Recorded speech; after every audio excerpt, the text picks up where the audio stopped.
I'd like to say something about No Man's Sky that I don't think is being said enough, if at all. In 2016, Hello Games' giant space explorer released to bad reviews and outraged consumers.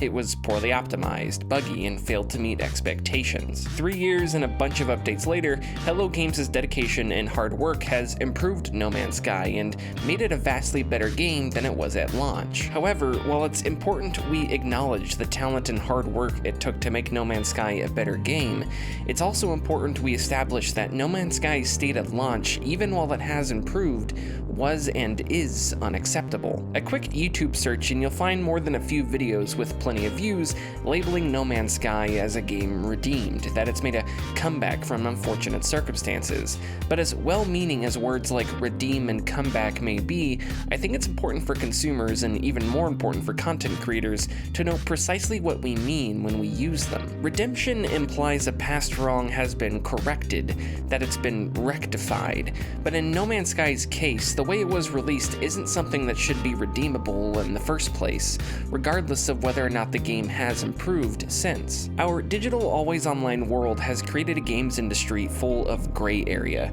AAA games now have multiple release dates, paid access demos, and long-term roadmaps. Early access gives consumers a chance to support developers as they finish their games, and the games as a service boom has shifted publisher prioritization to long-term monetization and player retention. In this gray industry, it's important we look for lines the best we can, look for definable context.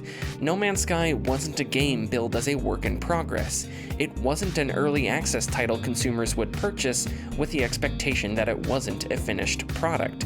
But that's what happened. Games being pushed out the door too early isn't a new trend, but it's definitely become more prevalent in recent years due to the very fact that the digital always online industry facilitates it. From SimCity to Battlefield 4, Star Wars Battlefront 2, Sea of Thieves, Fallout 76, Battlefield 5, and Anthem, the AAA industry has no shortage of games released broken, unworking, lacking content, or some combination of all three. There is no circumstance that excuses the way those games were released, no matter why they released the way they did.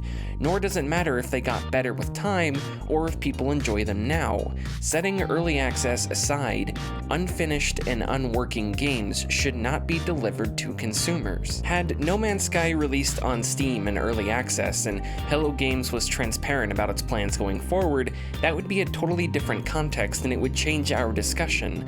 But that's not what happened. No Man's Sky headlined E3 and released under the pretense that it was a finished product.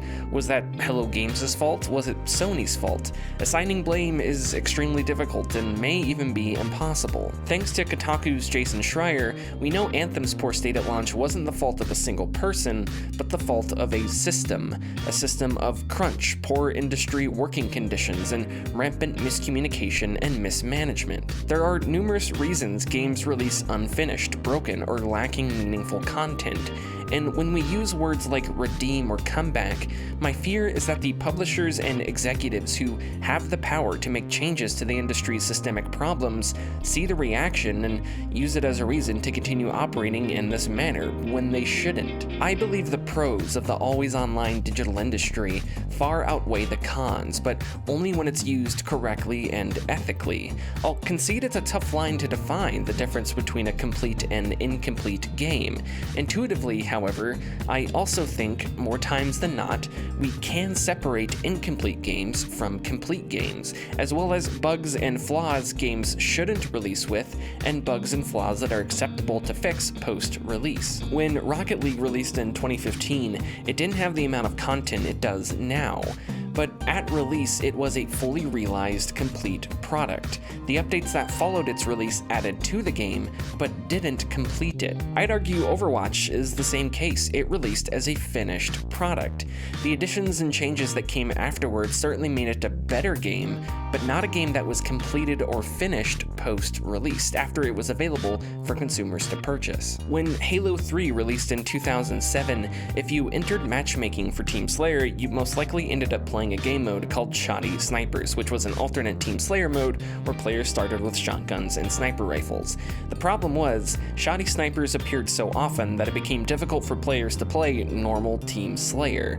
Bungie, Halo's developer, eventually fixed this problem and decreased the likelihood that players would get Shotty Snipers as a game mode. Now, contrary to Halo 3's Shotty Sniper problem, I don't think anyone would argue Halo 3 was broken when it released. It had a problem, but it was a manageable problem that was fixed shortly after launch. No Man's Sky was not a good faith use of the tools that made Halo 3's post-release fix or Overwatch's and Rocket League's continuous support possible, and the same could be said for Anthem, SimCity, and more. Consumers should not be sold half-produced products. This seems self-evident, and yet it continues to happen, and I think one way we can combat that is through precise language. No Man's Sky is better now, but it hasn't redeemed itself. It should have never released in the state it was in, and no matter how many games get better after releasing, that should not become a normal business practice in the games industry, AAA or not.